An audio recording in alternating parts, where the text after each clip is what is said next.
Конкурс «Моя профессия IT» презентуют на международной выставке в форуме «Россия» в Москве.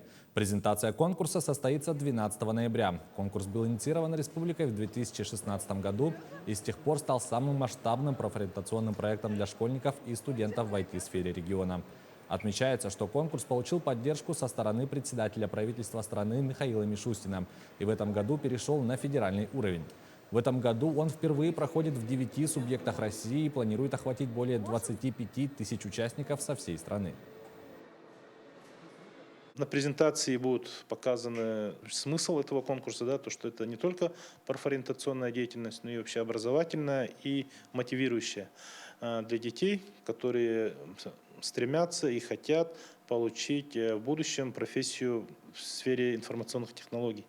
Не только как программирование, но и всего широкого спектра.